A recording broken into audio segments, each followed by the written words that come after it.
Hey guys, it's the Pinking here. Before I start this video, I just want to give a quick thank you to you. Yes, you, the viewer. Last month in October, I was throwing out so much content and you all truly enjoyed it, and my channel had so much growth during then that I just want to give a quick thanks for supporting me, as that support allows me to take more time off to create some of my true passion projects, such as with my documentary and episode 4 of Puzzle Pieces.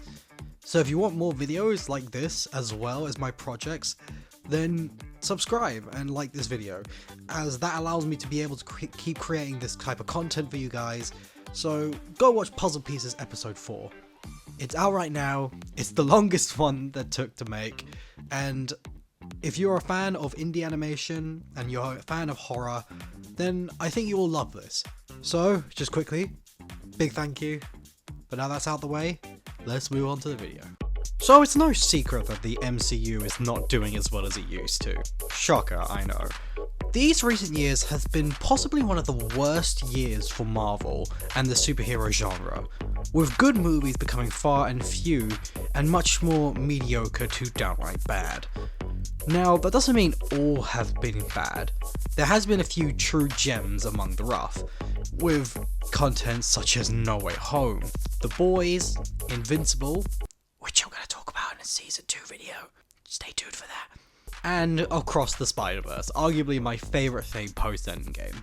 But it's not much compared to things like The Flash, Morbius, Falcon and Winter Soldier, WandaVision, Quantumania, and of course, She-Hulk. You shut the fuck up! You when shut I'm the fuck catcalled up! in the street, You shut the when fuck up! incompetent You men shut explain the fuck up! my own Shut area of the expertise fuck to me, I do. I think it's pretty safe to say that the genre has become stale, to put it short, oversaturated, and just has so much that I no longer care about the MCU, and stop watching any new shows or movies that come out because there's just too much of the same thing. So when I started hearing praise of Loki of all things, it certainly piqued my interest, and how it wasn't only good, but apparently great according to people. So I had to watch it myself. I went in and I watched Loki and season 2 of Loki, and yeah, you guys were right. Just wow. This show was such a breath of fresh air compared to everything else Marvel has been doing recently. It was well written, well acted, well shot, and it was funny, serious, and emotional. It takes a great concept and makes it work so well. So when I saw how good it was, my interest for Marvel, it kind of grew again. I won't lie, Loki restored some of my faith in Marvel. And seeing how the Marvels was right around the corner, I thought I might as well give it a shot. After all, I enjoyed the first Captain Marvel, although I wouldn't consider it a great film. I thought it was a good enough time, I had fun with it. I thought they probably won't be able to bring anything special to it, but they probably will be able to bring something fun out of it at least. I think you already know where this is going. It sucked. The Marvels was absolutely atrocious. It fails as a MCU expansion, it fails at a comedy, it fails as an action movie, and fails as a movie. This movie feels like one of those phone ads. You know the ones that try to grab your attention in any possible way, but fail to make any interest in you whatsoever. There's a lot I could talk about this movie, but that would just be me repeating what everyone else has said. So let me put a new spin to this, because I noticed something rather critical not many people are talking about. What am I trying to say? Well, the reason why the Marvels failed is also the same reason why Loki succeeded. Huh?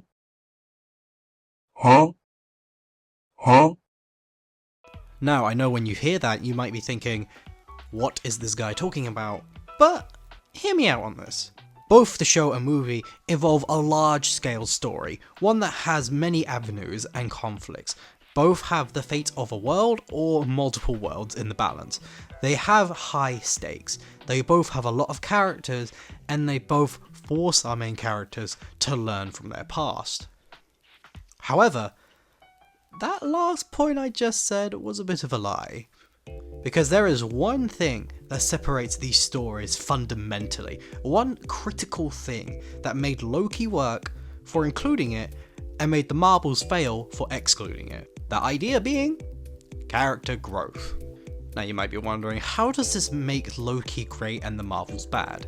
If it's just one thing, well, character growth is far more important for this type of story both are trying to tell. This is the heart of Loki, the growth and development of the characters, specifically Loki himself.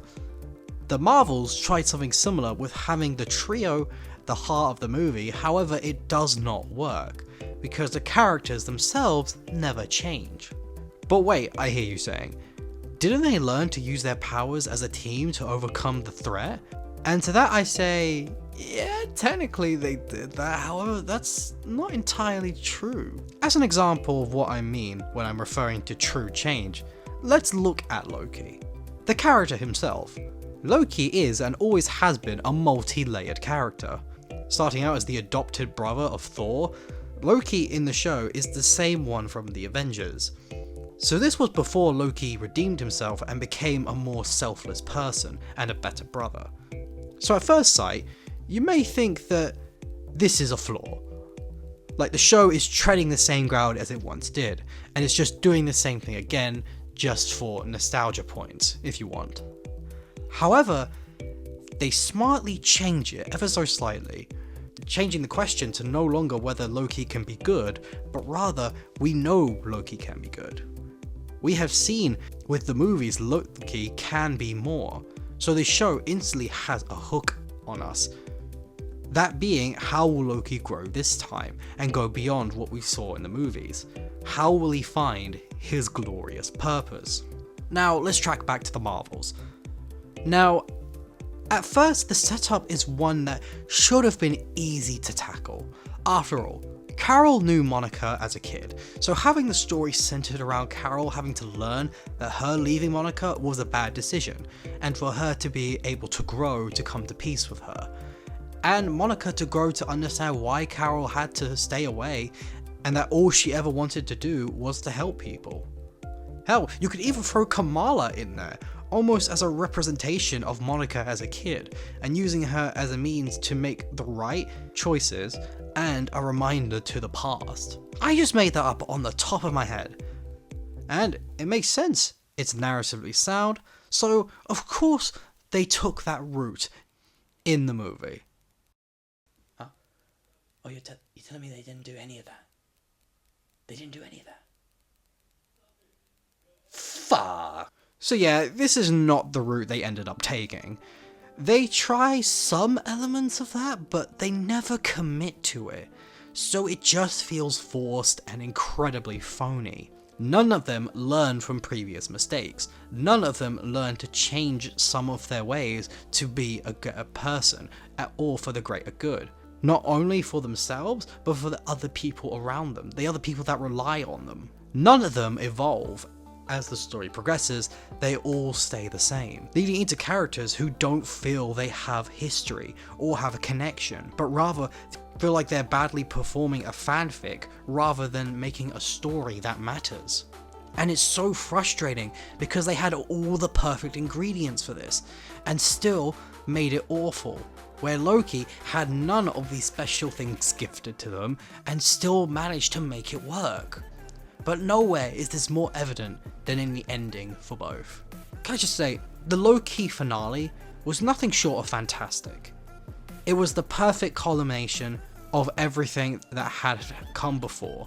It felt important as we have seen this greedy and evil little brother grow into a selfless god who is willing to make the hard choices, even if they hurt, and even if they result in him losing his life essentially to being a lonely protector, then he'll still make them. And that not only is intriguing, but it's incredibly satisfying as a viewer. It pays off everyone's hope for this character with a bittersweet ending that leaves us proud as an audience to have watched this character's journey. The simple act of having Loki grow and change as a person made him matter, because we as people also grow. we found it much easier to empathize with him, as a lot of other people in the world do start off as angry, bitter, or even nasty people. However, it's not the past that defines you, it's what you do with your future that does. It's how you're able to come back from what you've done in the past to create something better for the future. It's to find what your glorious purpose is.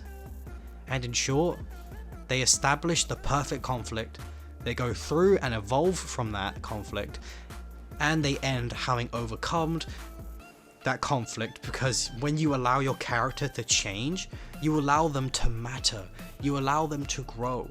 You can only get the fruits of your labor if you allow the plant to grow. But the same cannot be said with the Marvel. And what makes this so frustrating, as I said before, is the fact they had the perfect elements to create a highly entertaining and effective story, one that could expand these rather hollow characters by having them change their ways and learn to improve themselves through the use of each other. It's such a smart idea that's proven to work time and time again, and along the fact that it's in the MCU provided so much new ground that it could cover. Yet they played it safe once again, just having quips, not even bothering to give a little bit of fleshing out to the most hollow of characters. The easiest of characters you could flesh out, and you did nothing with it. Because when you don't allow your characters to grow, they never reach the heights that they could otherwise. And before I go, I just want to say that I'm very worried for Marvel. Not only because their projects are becoming worse and worse, but rather it no longer feels like a studio that's cared about. With people at Marvel treating their employees and VFX studios so badly, it should be criminal. Pumping out so much content every year, it no longer feels like a treat, but rather a nuisance every month. Ever since Endgame, Marvel has had an identity crisis, and they can't seem to find a worthy route to take. You can blame whatever you want, whether that be politics, greed, lack of care, or hell, maybe even all three. But one thing we can all agree on is that these no longer feel like stories about characters, but rather attractions. Ones that are meant to overload our senses until the time we get off, and no longer care about it. Even with the few gems we got, there's always something, whether it be in the movie or around the movie, that's bad. Like the treatment of the employees for Spider-Verse. That stops me from truly loving these things anymore. Because there's always something negative to say. It never feels genuine, it feels artificial. Are the times just moving on and people no longer care about superheroes? To me, not in my opinion. I don't believe that superhero fatigue is real, I think it's bad movie fatigue. After all, you will always remember Spider-Man, Iron Man, Thor, Captain America, and Loki. But you will forget She-Hulk, Quantumania, and the Marvels. It's been the Pink King, and I will see you all next time.